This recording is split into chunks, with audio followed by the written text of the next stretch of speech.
วัสดีตอนเช้าพี่น้องหมดทุกคนขอพระเจ้าอวยพรและก็นำพาพวกเราในเช้ามื้อนี้ด้วยเนาะวันนี้พวกเราจะมาเรียนเรื่องราวเกี่ยวกับการเดินทางของอาจารย์โปโลเนาะซึ่งอยู่ในกิจการบทที่20ข้อที่13ค่ะข้อที่38วันนี้เราจะมาเรียนนำกันถึงเรื่องการเดินทางจากเมืองโทอาสไปถึงเมืองมีเลโตของอาจารย์โปโลนั่นเองพระเจ้าบิดาลูกขอบคุณพระองค์สำหรับความรักของพระเจ้าและความเที่ยงธรรมและความซื่อสัตย์ของพระองค์ที่มีมาในชีวิตของพระลูกในทุกๆมื้อพระเจ้าขอบคุณพระองค์ที่พระองค์ยังจุดประสงค์ในชีวิตของพระลูกถึงแม้ว่าจุดประสงค์นั้นอาจจะยากลำบากในชีวิตของพระลูกแต่พระลูกก็จะยอมจำนนให้พระองค์ในการที่จะใช้พระลูกไปพระลูกเชื่อว่าพระองค์จะมีให้สติปัญญากับลูกในการที่จะแก้ไขอยู่เคียงข้างและพระลูกจะยอมจำนนเมื่อพระองค์ทรงเอิ้นพระลูกไปเพื่อขยายพันธกิจของพระเจ้าเพื่อศาสนาจักรของพระเจ้าและเพื่อผู้คนอีกหลายคนที่ยังบ่รู้จักเรื่องราวของพระเจ้าพระลูกจะยอมจำนนและยอมฟังพระองค์และยอมจำนนในการใช้ของพระองค์เพื่อจะเป็นเกลือและแสงสว่างให้แก่ผู้อื่นขอคุณพระเจ้าในมื้อนี้ในพระนามพระเยซูคริสต์เจ้าอาเมนในกิจการบทที่20ข้อที่13-38ได้กล่าวว่าพวกเราได้ออกไปก่อนเมื่อลงเรือเดินทางสู่เมืองอาโซและในเมืองนี้โปโลจะขี่เรือไปต่อกับพวกเราเพิ่นได้บอกให้เฮ็ดเช่นนี้เพราะเพิ่นตั้งใจว่าจะเดินทางไปที่นั้นทางบกเมื่อพวกเพิ่นพบพวกเราที่เมืองอาโซแล้วก็ลงเรือไปเมืองมิติเลเนจากที่นั้นพวกเราได้ลงเรือได้เดินทางมาถึงบ่อนที่ชื่อกับเกาะคีโอวันต่อมาพวกเราก็มาฮอดทางเรือเกาะซาโมและวันต่อมาอีกพวกเราก็เดินทางมาถึงเมืองมิเลโตโปโลได้ตัดสินใจขี่เรือไกลไปเมืองเอเฟโซไปและวันต่อมาเราก็เดินทางมาถึงเมืองมิเลโตโปโลได้ตัดสินใจขี่เรือกายเมืองเอเฟโซไปเพื่อบ่อยากเสียเวลาอยู่ในแขวงเอเชียเพิ่นอยากฟ้าวไปถึงนครเยรูซาเล็มให้ทันวันเทศกาลเพนเทคอสเตถ้าเป็นไปได้แล้วโปโลก็ใช้คนนำเข้าจากเมืองมิเลโตไปที่เมืองเอเฟโซเพื่อขอร้องให้พวกเฒ่าแก่ในคริสตจักรมาพบเมื่อพวกเขามาแล้วเพิ่นก็กล่าวแก่พวกเขาว่าท่านทั้งหลายก็รู้แล้วว่าตลอดเวลาที่ข้าพเจ้าอยู่กับพวกท่านข้าพเจ้าได้ประพฤติอย่างใดตั้งแต่วันที่ข้าพเจ้าได้ย่างเข้ามาในแขวงเอเชียข้าพเจ้าได้รับใช้องค์พระผู้เป็นเจ้าด้วยความถ่อมตัวทุกอย่างด้วยน้ำตาไหลและโดยผ่านผ้าความยากลำบากนานาประการที่ข้าพเจ้าได้รับเพราะการปองร้ายของพวกยิวพวกท่านก็รู้แล้วว่าข้าพเจ้าบ่ได้ท่วงดึงสิ่งใดๆที่เป็นคุณประโยชน์แก่พวกท่านข้าพเจ้าบ่ได้ท้อถอยจากการประกาศหรือสั่งสอนของการประกาศหรือสั่งสอนพวกท่านตามที่ประชุมและตามบ้านเรือนข้าพเจ้าเรียกร้องอย่างหนักแน่นถึงคนยิวและคนต่างชาติเหมือนกันให้ทิ่มใจกับเอาใจใหม่และกลับคืนมาหาพระเจ้าและเชื่อในองค์พระเยซูและกลับคืนมาหาพระเจ้าได้เชื่อในองค์พระเยซูเจ้าของพวกเรามาบัดนี้ข้าพเจ้าจะไปที่นครเยรูซาเล็มตามพระวิญญาณบริสุทธิ์เจ้าสินำและบ่ฮู้ว่าเหตุการณ์อย่างใดจะเกิดขึ้นกับข้าพเจ้าอยู่ที่นั้นข้าพเจ้าฮู้แต่ว่าอยู่ในท ทุกเมืองพระวิญญาณบริสุทธิ์เจ้าได้เตือนข้าพเจ้าว่าคนจะจับข้าพเจ้าใส่คุกและจะสร้างความลำบากอันใหญ่หลวงให้แก่ข้าพเจ้าแต่ข้าพเจ้าถือว่าชีวิตของข้าพเจ้าบ่มีค่าแก่ข้าพเจ้าเองอย่างใดหมดเพื่อข้าพเจ้าจะเฮ็ดหน้าที่ของพระเจ้าและจะได้ปฏิบัติงานที่ได้รับมอบหมายจากองค์พระเยซูเจ้าให้สำเร็จคือจะเป็นพยานอย่างครบถ้วนถึงเรื่องข่าวประเสริฐเกี่ยวกับพระคุณของพระเจ้านั้นข้าพเจ้าได้เที่ยวไปประกาศถึงอาณาจักรของพระเจ้าในท่ามกลางพวกท่านทุกคนแต่บัดนี้ข้าพเจ้ารู้ว่าบ่มีผู้ใดในพวกท่านจะเห็นหน้าข้าพเจ้าอีกต่อไปโดยเหตุนั้นในวันนี้ข้าพเจ้าจึงกล่าวเรื่องนี้แก่พวกท่านอย่างหนักแน่นว่าข้าพเจ้าบ่มีโทษในชะตากรรมของพวกท่านทุกคนโดยว่าข้าพเจ้าบ่ได้ท้อถอยในการประกาศพระประสงค์ทุกอย่างของพระเจ้าให้พวกท่านรู้ท่านทั้งหลายจงระวังตัวเองให้ดีและเฝ้ารักษาฝูงแกะที่พระวิญญาณบริสุทธิ์และเฝ้ารักษาฝูงแกะที่พระวิญญาณบริสุทธิ์เจ้าได้มอบหมายให้พวกท่านเป็นผู้ดูแลจงบำรุงเลี้ยงคริสตจักรของพวกเจ้าที่พระองค์เป็นเจ้าของโดยพระบุตรได้ทรงไถ่มาโดยพระโลหิตของพระองค์เองข้าพเจ้ารู้ว่าหลังจากข้าพเจ้าจากไปแล้วจะมีฝูงหมาในที่ร้ายกาจเข้ามาในท่ามกลางพวกท่านและมันจะบ่ไว้ชีวิตของฝูงแกะนั้นเลยในท่ามกลางพวกท่านเองจะมีคนเว้าปีนความจริงได้ซักส่วนเอาคนที่เชื่อให้ลงไปตามพวกเขาดังนั้นจงเฝ้าระวังและจดจำไว้ว่าในระหว่าง3 ปีทั้งกลางเวรและกลางคืนข้าพเจ้าบ่ได้หยุดย่อนในการเตือนสติพวกท่านทุกคนด้วยน้ำตาไหลมาบัดนี้ข้าพเจ้าขอฝากพวกท่านไว้กับพระเจ้าและไว้กับพระคำได้ไว้กับพระธรรมอันประกอบด้วยพระคุณพระธรรมนั้นมีฤทธิ์อำนาจที่จะสร้างพวกท่านขึ้นได้และจะให้พวกท่านได้รับมรดกซึ่งพระเจ้ามีไว้สำหรับผู้ที่ชำระให้บริสุทธิ์ของพระองค์ทุกคน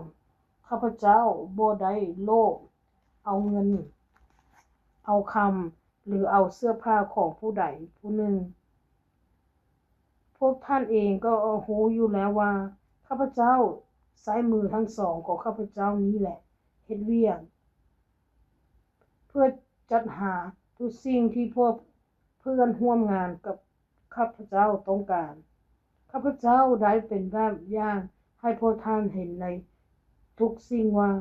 ด้วยการเฮ็ดเวียกอันหนักหน่วงแบบนี้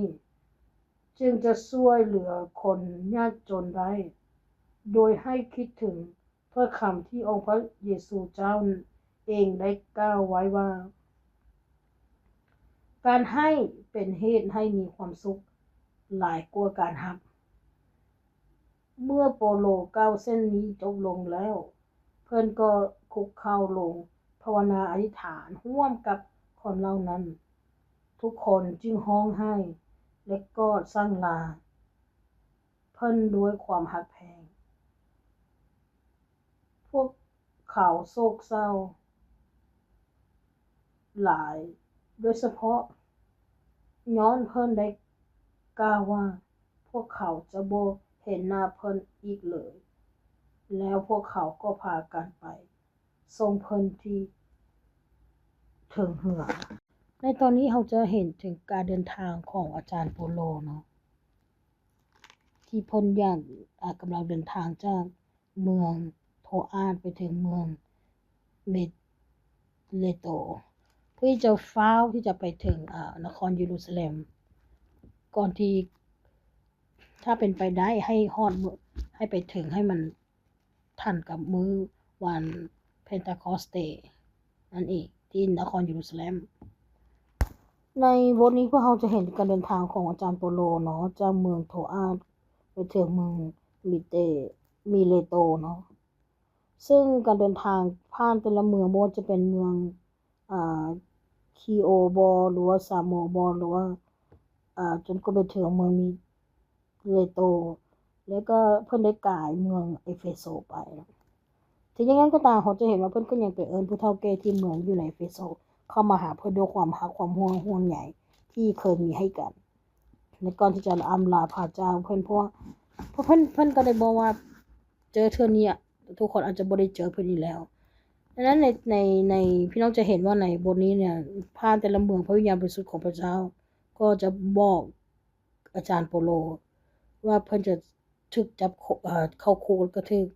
จับอยู่ที่นั่นดังนั้นการรับใช้ของอาจารย์โปโลแล้วก็เดินทางของเพิ่นในการประกาศข่าวประเสริฐเรื่องราวของพระเจ้ามันบ่ได้ง่ายเลยถึงแม้ว่ามันจะเป็นเรื่องที่ยากแต่เมื่อพระเจ้าส่งเอิ้นและมีแผนการในชีวิตของอาจารย์โปโลให้ไปที่นั่นแล้วมันเป็นการตัดสินใจเด็ดขาดว่าจะเกิดอย่างก็ตามอาจารย์โปโลก็จะไปอยู่ที่นั่นและพวกเราเด้เวลาที่พวกเราเจอสถานการณ์เดียวกันหรือว่าการประกาศข่าวประเสริฐอาจจะเป็นประกาศข่าวประเสริฐกับคนที่เราอาจจะบ่ได้มักแล้วพระเจ้าเอิ้นเราไปแล้วเราจะเชื่อฟังบ่หรือว่าเราจะปฏิเสธว่าพระเจ้าลูกบ่อยากประกาศเทื่อลูกบ่อยากอยู่ยังบ่พร้อมเทื่อ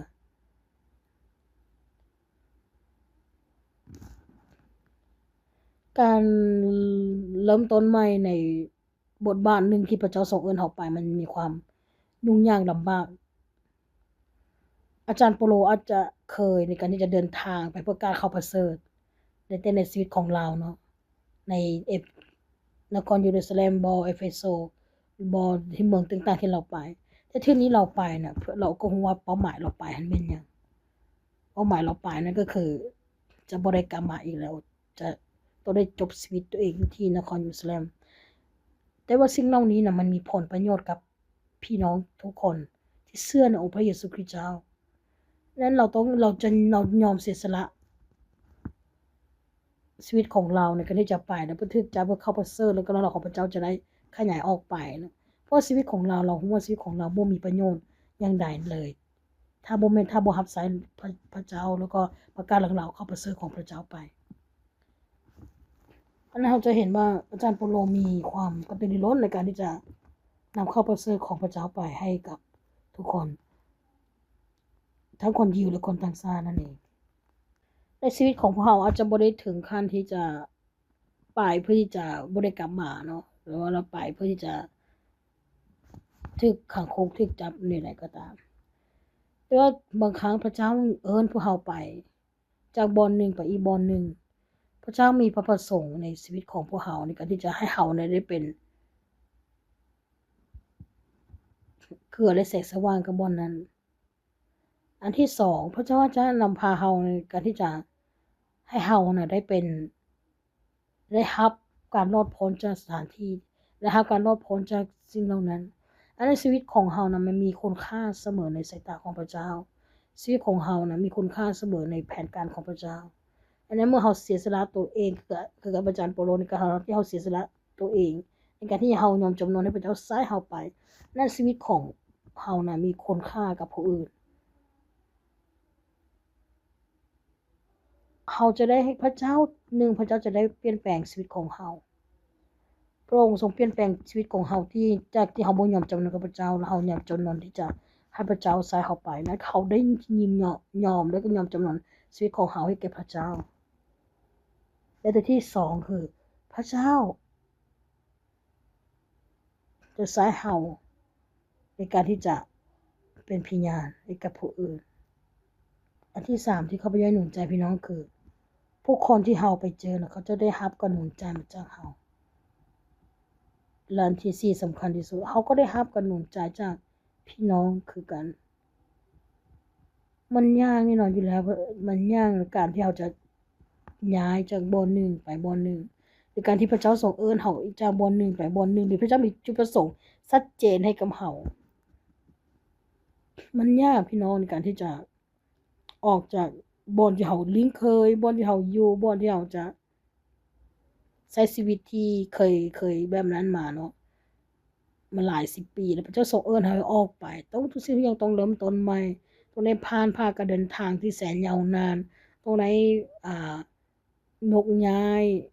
หลายๆสิ่งหลายๆอย่างต้องได้เดินทางต้องได้ประกอบเอ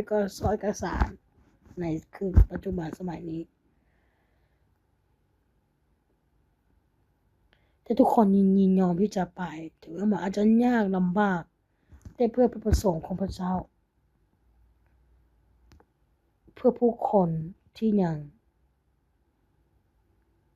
ต้องการที่จะรู้เรื่องราวของพระเจ้า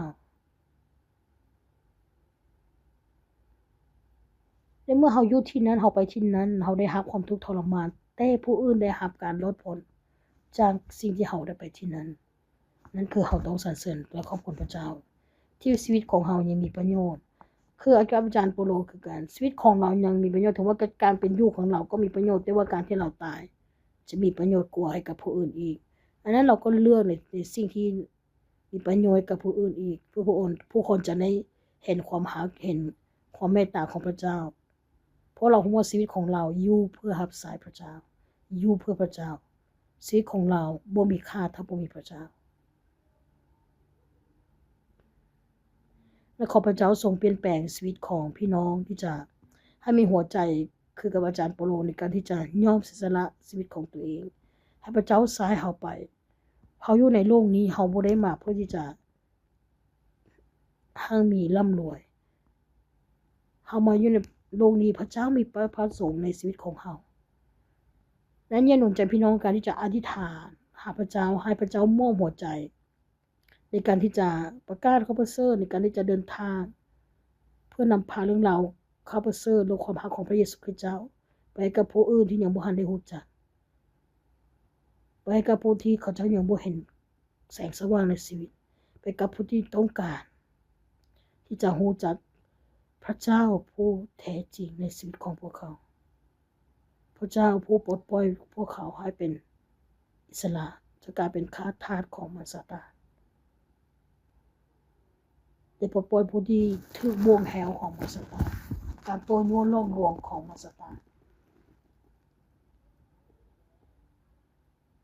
โดยนับแต่บรรพบุรุษเขาเจ้ามาฮอดปัจจุบันเขาเจ้ายังบ่รู้จักพระเจ้าเขาเจ้ายังนมัสการในสิ่งที่เขาเจ้าพึ่งพาอาศัยในสิ่งที่ตาเขาเจ้าเบิ่งเห็น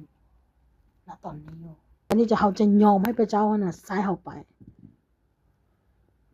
เพราะพระเจ้ามีแผนการในชีวิตของเฮาแล้วมันยากที่เฮาจะยอมออกจาก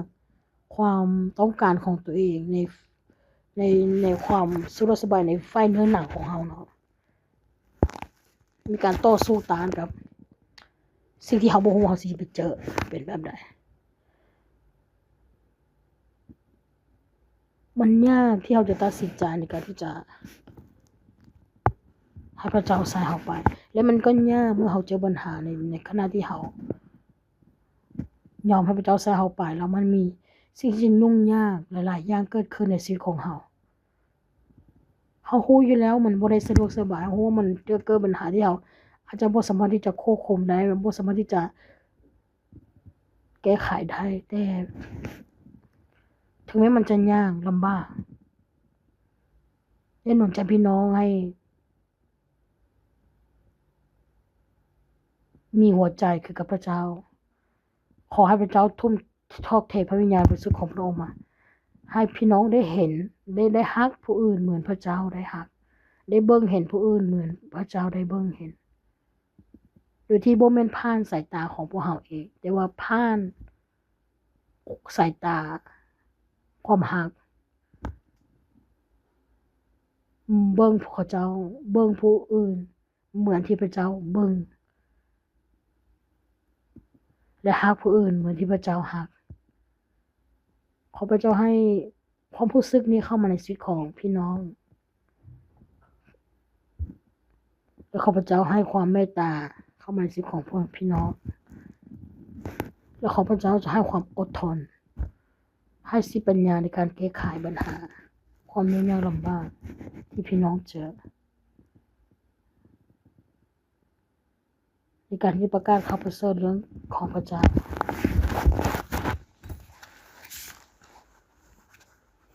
อย่าให้เรื่องราวของอาจารย์เปโลคำพิญญาณแก่พี่น้องในการที่จะเด็ดเดี่ยวและอดทนกับ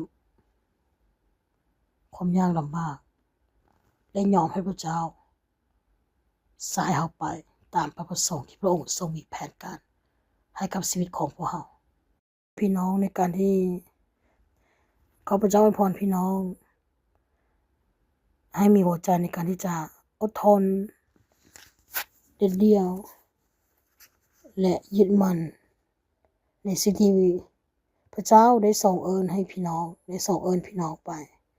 ได้ทรงใส่พี่น้องไปขอพี่น้องจงยอมจำนนและเห็นแก่พระประสงค์ของพระเจ้าที่มีแผนการในชีวิตของพี่น้องเพื่อจะให้พี่น้องจะในชีวิตของพี่น้องจะเป็นเรื่องราวและชีวิตของพี่น้องจะเป็นคำพิญญาณให้กับผู้อื่นๆอีกหลายๆคนที่ได้ยอมจำนนให้พระเจ้าทรงใส่และอดทนถึงแม้มันจะเจ็บปวดบ่ได้เป็นตามที่เฮาคาดหวังบ่ได้เป็นตามที่เฮาควบคุมได้แต่พระเจ้าจะเป็นผู้ที่คอยเบิ่งแยงและช่วยเหลือพี่น้องพระเจ้าขอบคุณชีวิตของอาจารย์เปโลที่ได้เป็นเกลือและแสงสว่างและเป็นพิญญาณแก่ผู้รู้ในการที่จะ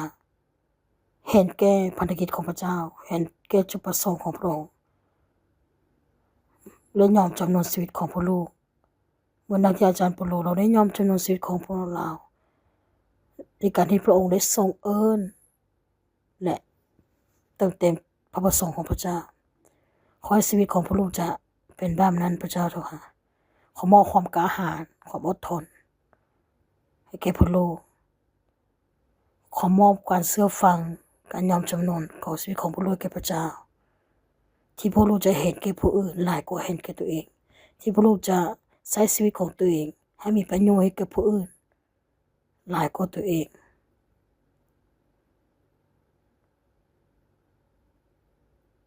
ให้ผู้ลูกจะเป็นผู้ที่จะให้หลายกว่าจะเป็นผู้ที่จะให้ให้ผู้ลูกได้เป็นผู้ที่จะไปและทึกสายไปเพื่อเติมเต็มจุดประสงค์ของพระเจ้าเพื่อผู้อื่นที่พระองค์ทรงฮักขอพระเจ้าทรงให้จิตใจของผู้ลูกจะเป็นเหมือนดังพระองค์ฮักผู้อื่นเหมือนดังพระองค์ฮัก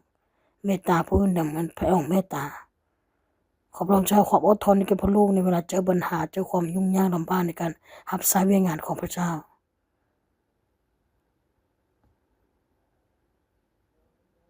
ขอพระองค์จะให้ผู้ลูกจะอดทนในทุกสถานการณ์ที่พระองค์ส่งให้ผู้ลูกได้เจอได้พาผู้ลูกไปในที่ยากลำบากนั้นพระเจ้าให้พระลูกจะมีความรักความเมตตาเพื่อชีวิตของผู้ลูกจะเป็นพิญญาณในแก่ผู้อื่นอีกที่หักในองค์พระเยซูคริสต์เจ้าและสายชีวิตของผู้ลูกให้มีประโยชน์แก่พันธกิจในเรื่องงานของรับสายของพระองค์ด้วยจะขอบคุณพระเจ้าในพระนามพระเยซูคริสต์เจ้าอาเมนขอพระเจ้าอวยพรพี่น้องทุกคนและพบกันใหม่